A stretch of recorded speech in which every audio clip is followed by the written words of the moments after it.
Good afternoon, everybody. It's Lorraine Alternative Homesteading on Monday, October 7, 2024.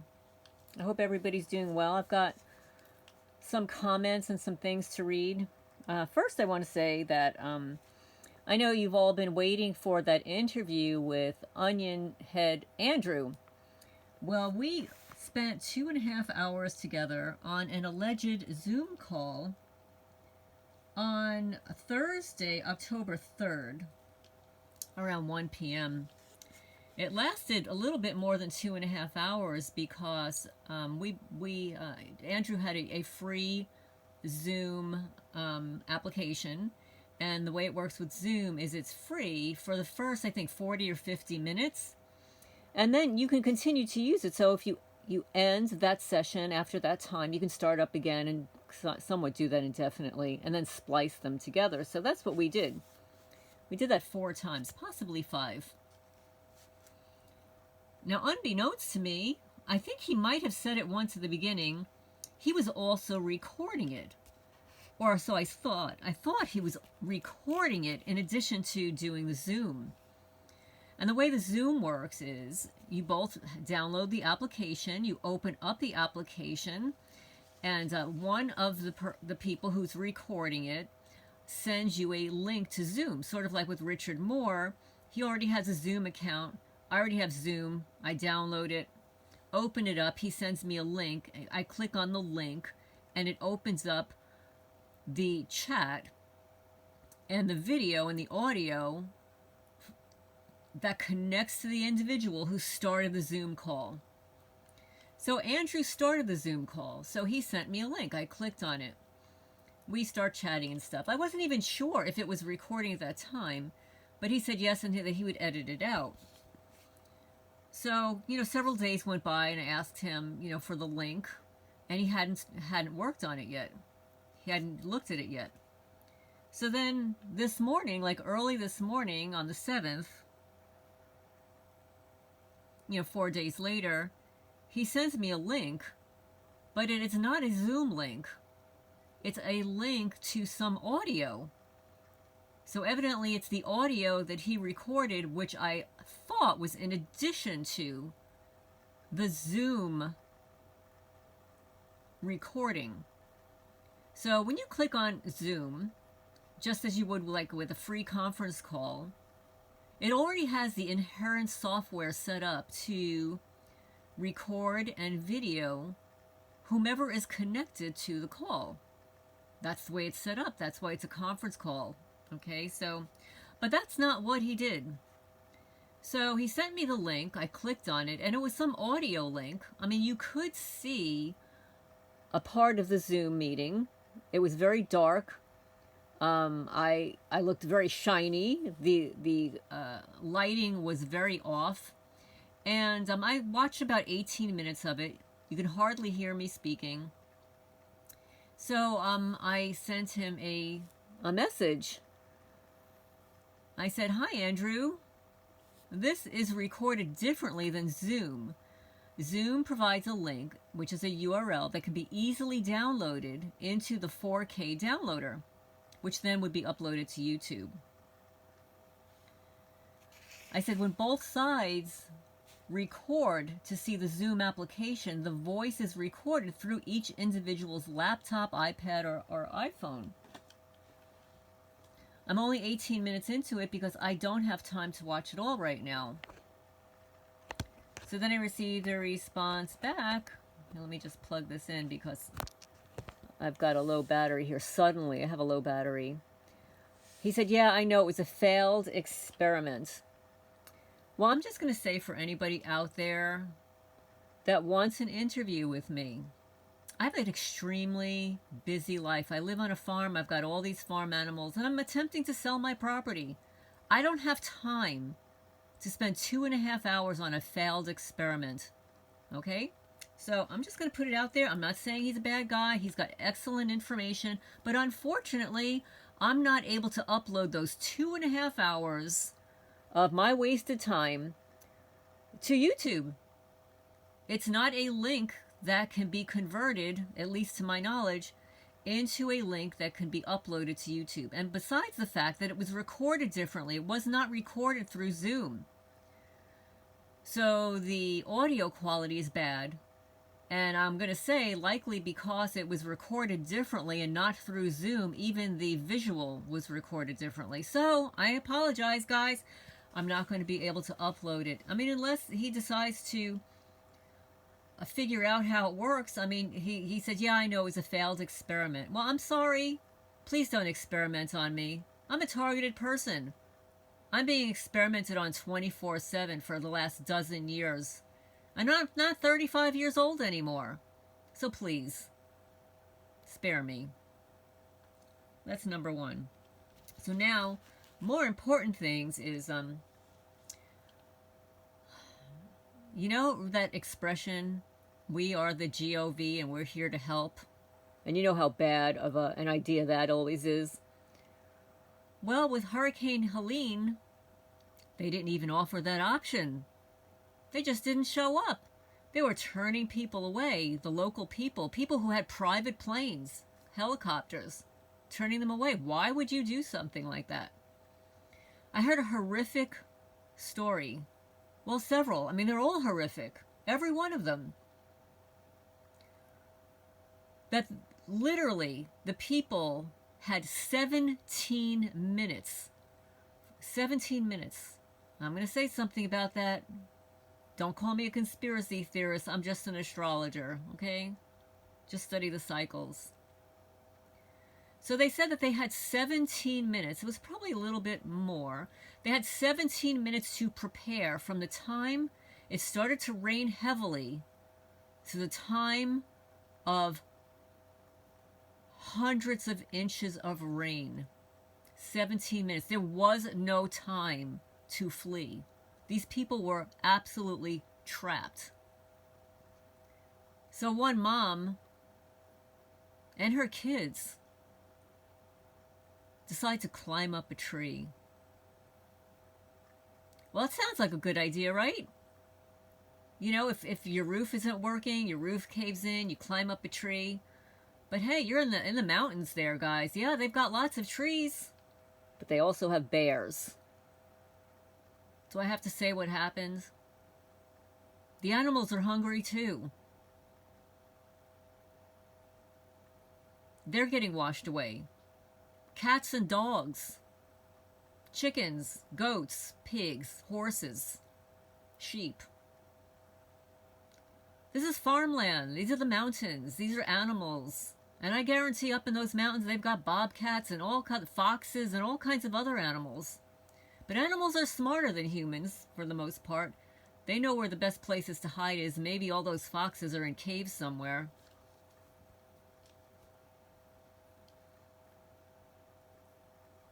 But they're not telling you everything that's going on there. That's why I posted all those videos today. It appears that the only real news you're going to find is on TikTok. The mainstream news is not reporting anything, and the local people are getting on and pleading and telling you what's really happening there. And who to donate to. So that your money and your donations are not confiscated by the wrong people, if you know what I mean. So anyway, there was another situation where they were finding children. Their clothing had fallen off. They'd find them. And the first words out of their mouths was, "Where's my mommy and daddy?" And then there was a family that disappeared. They had 15 cats. The only thing that they found were 4. And fortunately, there are rescue efforts by local people and groups to rescue the animals. Some people rescue people, and some people rescue animals. And then there are the people like Rhinestone Ministries that goes in there with crews of construction workers and linemen and everything, clearing up the debris, making roads available to drive through again. And they are accepting donations, Grindstone Ministries. They also have an Amazon wish list. You can look them up. The address is there. It'll be You can order whatever it is that they got posted there. They don't have all the updates there. They got the updates on their channel, which is Grindstone Ministries.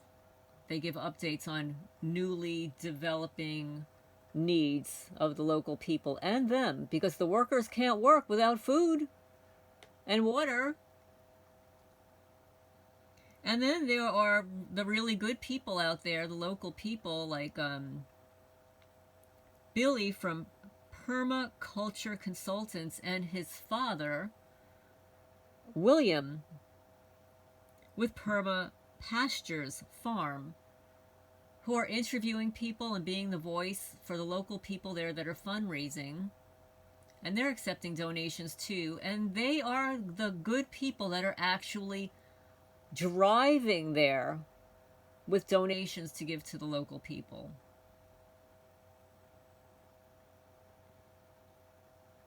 So anyway, I had this wonderful idea. Of course, you know, this is for targeted people out there. The ones that know you're targeted. The ones that know how much money the state-sponsored terror... I can't even say it. The state-sponsored harassment costs to target you, to target me. Right now, from what I understand, it's costing at least $1 million per targeted person to pay the Fusion Center operatives, the Fusion Centers, InfraGard operatives, your neighbors, pay off the sheriff's department, the county lawyer, the attorney general, Congress. You know, got to pay everybody off. Billions of dollars for the targeted individual program. Boom! I have an idea. I would like to donate all the money that's spent on me to target little old me in here in remote rural Kentucky. I will, I'm sure my neighbors won't mind, to donate all the money that they received in the 5 years that I'm living here, and all the local Freemasons, the local neighbors, the operatives down the block, the criminals that are on my property right now. Targeted people, let's get together. It's a great idea. Donate all the money used on all the targeted people to rebuild all the bridges in the Appalachian Mountains there. And guess what? We've got another hurricane on its way in Florida. They're calling it Hurricane Milton.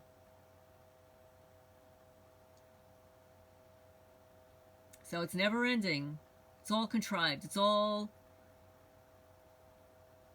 deliberate. And in my opinion, it's just another satanic ritual, right?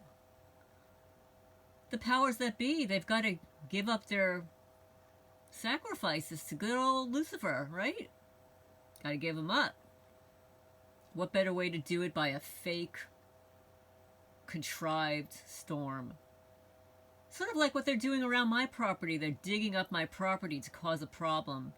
But fortunately, I've got it all documented. State-sponsored. I want to read something that I just received today.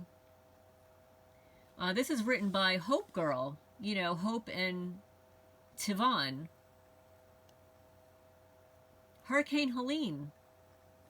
A case of state-sponsored unaliving. October 7, 2024. They're called alternative news.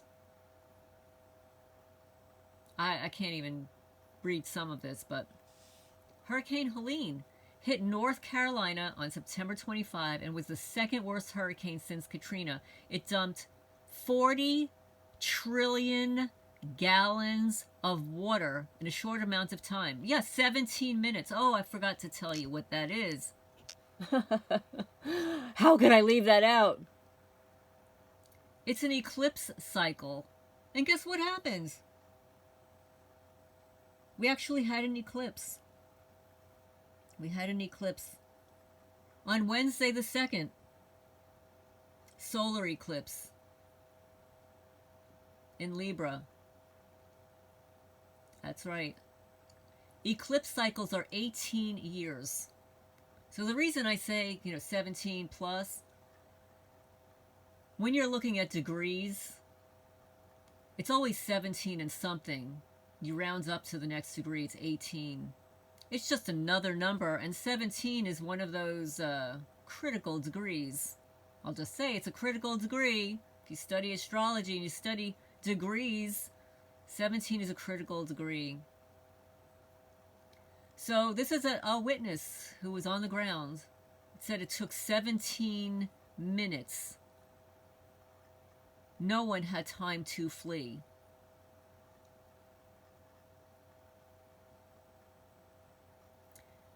Katrina dumped 40 trillion. Okay, on September 27th, September 25, it was the second worst hurricane since Katrina. It dumped 40 trillion gallons of water in a short amount of time, causing unprecedented flooding and mudslides, with the water having nowhere to go. The flooding has caused widespread devastation, with whole towns being washed away, and over 1 million people still without power in North Carolina and South Carolina. Corporate media has been reporting a relatively low number of affected people, but the reality on the ground is much more severe. As one independent media report described it, the situation is, quote unquote, unprecedented and apocalyptic, with many people experiencing flooding and devastation on a scale never seen before. Was Hurricane Helene caused by weather manipulation so the GOV can grab the land from citizens, and if so, why? As per Dr. Peter and Ginger Bregan, untold potential for riches are there for the taking in the mountains of Appalachia. The Americans living in the mountains are the only barrier. Unaliving always happens for a reason. And just for those people who don't know about Dr. Peter and Ginger Bregan,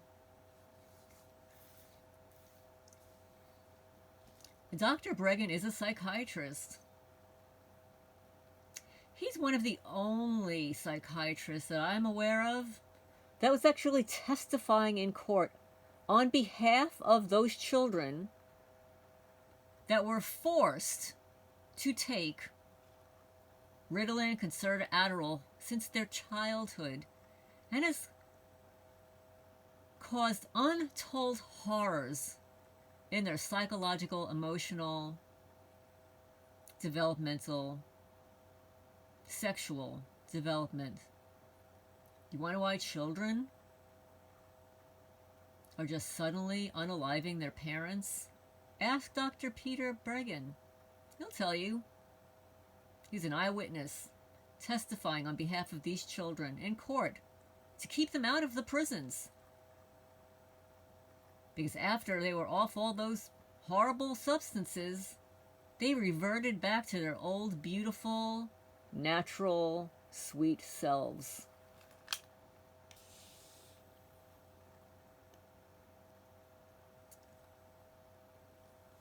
Many people are still trapped, and there's no coordinated central location for information on missing people, with citizens taking to social media to share pictures and information about their loved ones. Rescue missions are underway, but there have been reports of people being turned away from donating or volunteering, with some organizations only accepting approved donations. A civilian helicopter pilot was helping to rescue people stranded by the disaster, but he was threatened with arrest by authorities after landing to pick up an older couple who were waving for help. Many people in North Carolina have lost trust in relief organizations, believing they have been taken over by grifters and liars. Citizens are instead trying to help each other directly, only to be turned away or threatened with arrest by authorities. Imagine.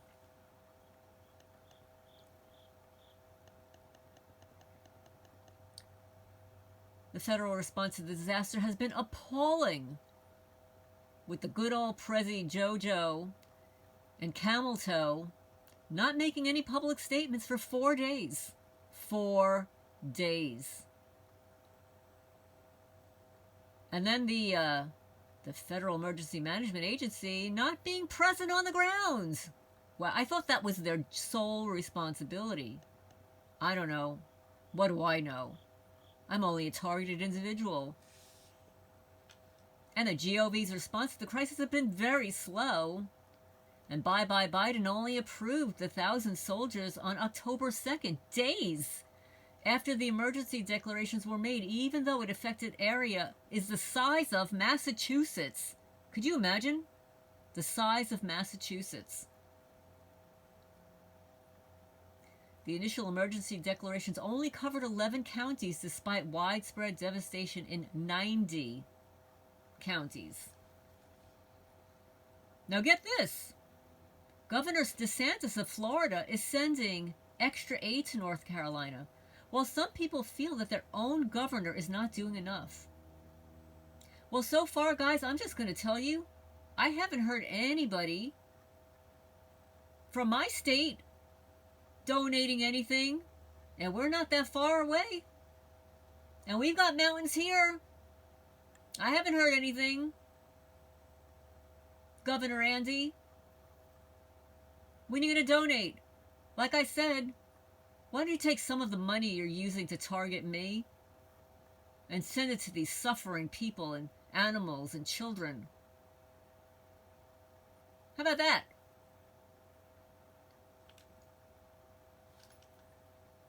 Now here's a photo, because they're not showing you on the mainstream news. This is what it really looks like.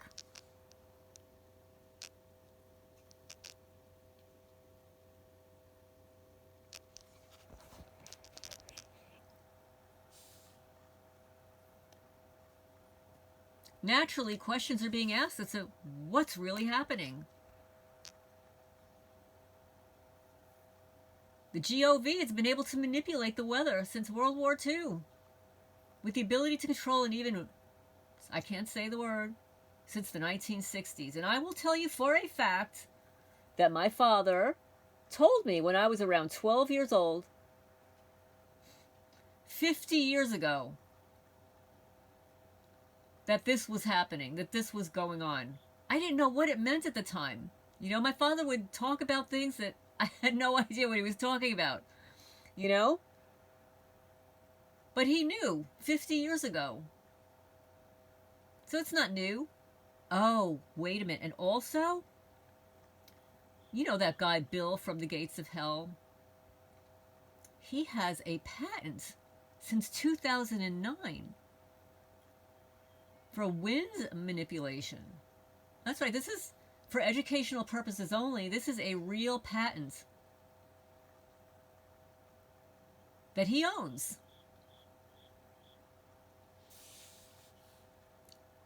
For wind and water. Isn't that nice? Why would anybody want such a thing?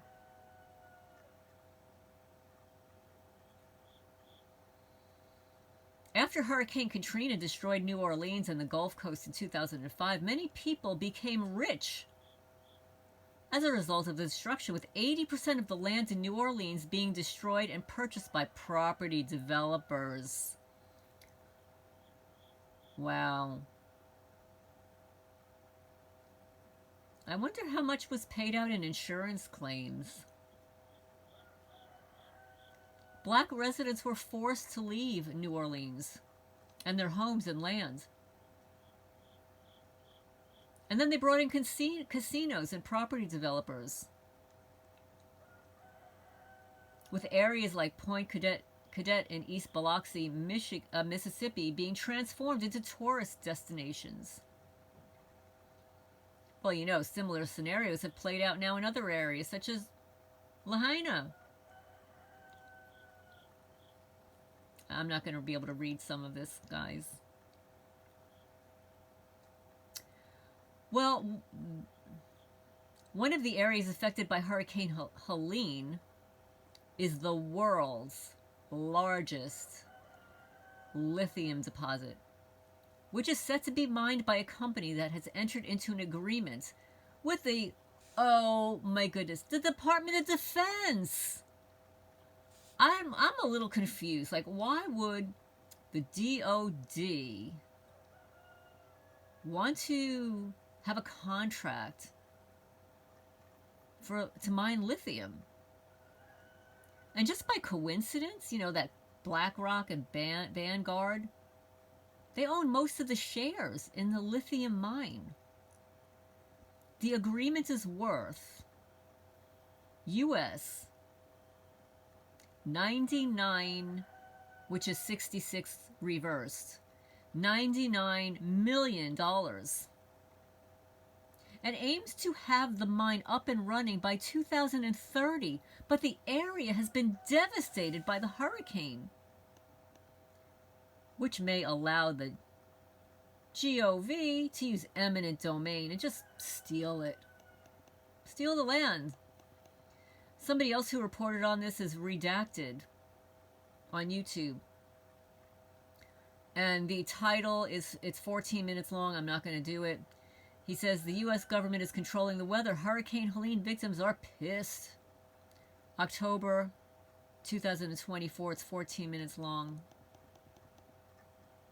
Something evil is going on in North Carolina mountains.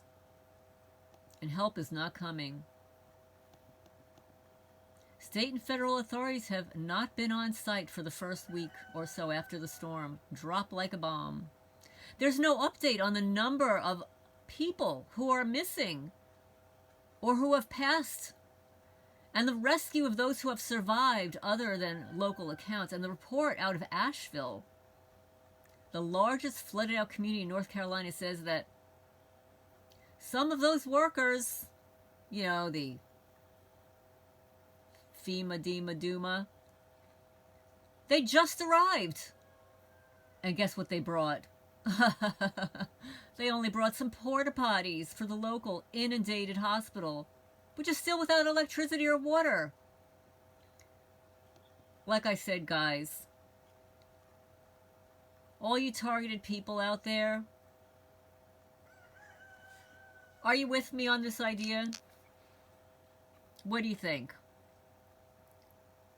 State-sponsored harassment, state-sponsored vigilante stalking, state-sponsored paid informants. Let's take that money. Close down those fusion centers. There are 80 of them. We only got 50 states. Why do we need 80 fusion centers? If we immediately shut down 30 of them, could you imagine how much money we could save and give to these people to take back their land?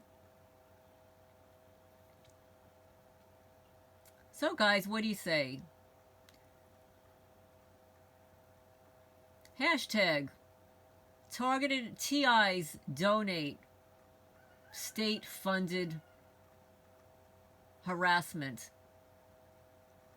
to Hurricane Helene victims. And lastly, Narc Survivor here on YouTube, he has a recent video on gang stalking. And after listening to it, he's a world traveler. And he mentioned having traveled to like 5 or 6 or 7 countries.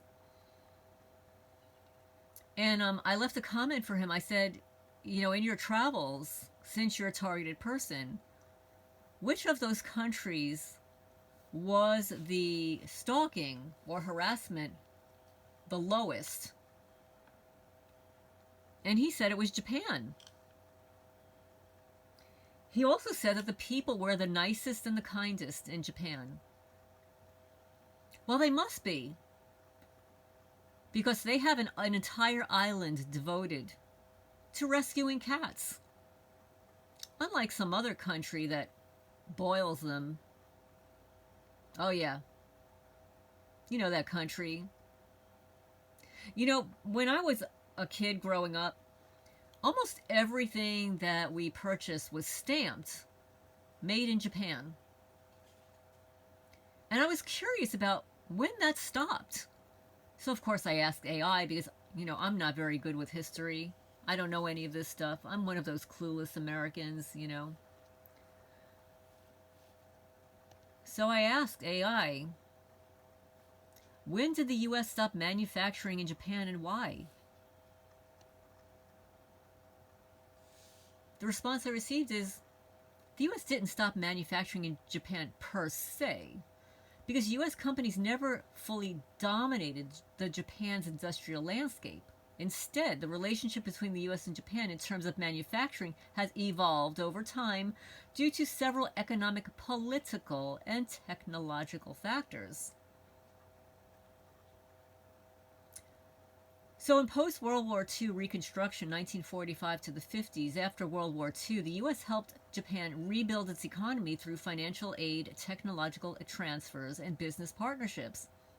And during this time, Japan adopted many Western industrial and management practices, including those from U.S. firms. However, Japan's economy was largely focused on recovery and domestic production rather than becoming a hub for the U.S. manufacturing, which makes total sense, right? What do they tell you when you're on an airplane that's going to nosedive?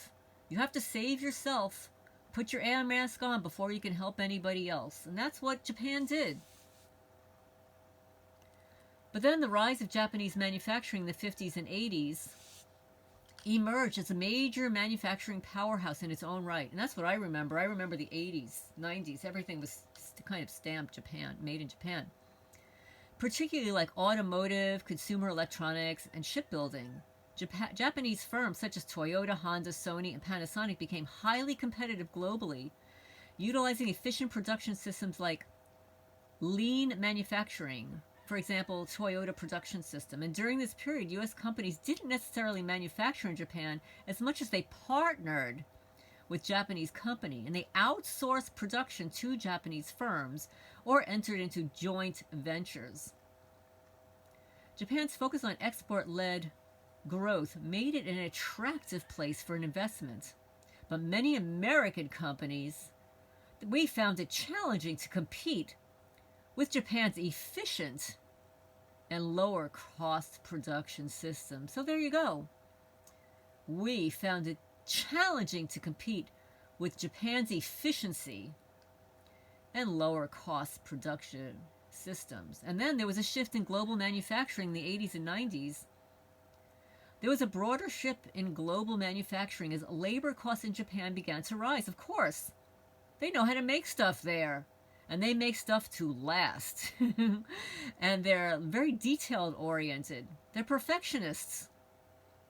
Japanese companies started moving production to countries with cheaper labor costs, such as China, Southeast Asia, and later Mexico and Eastern Europe.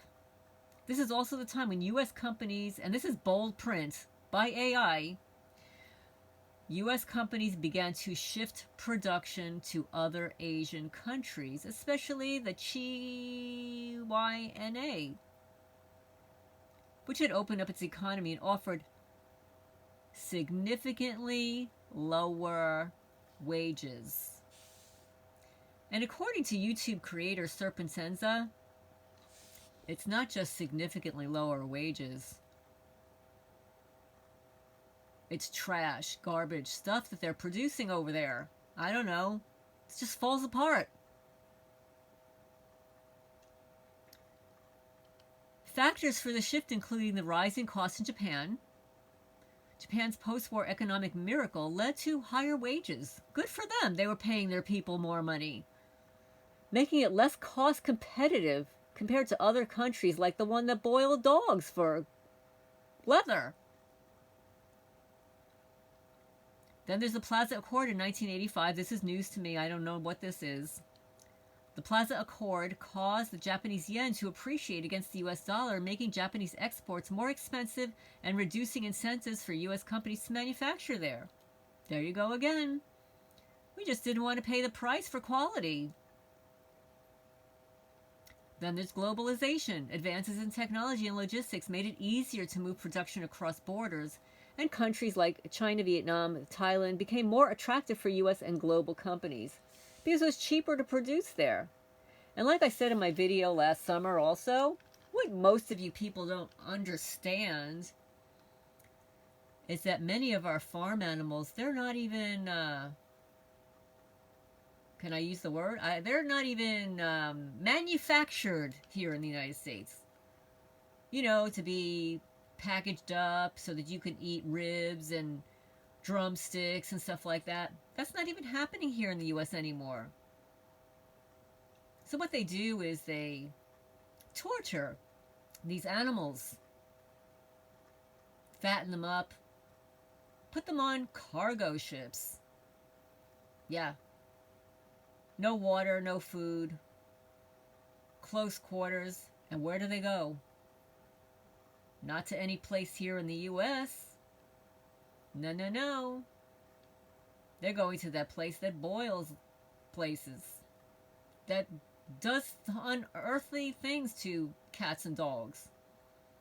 Because they don't have the rules and regulations there that we have here in the United States for humane animal handling.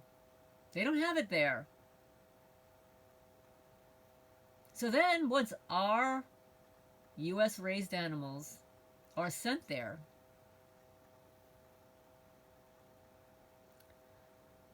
they are sent to the filthiest, disgusting places on the planet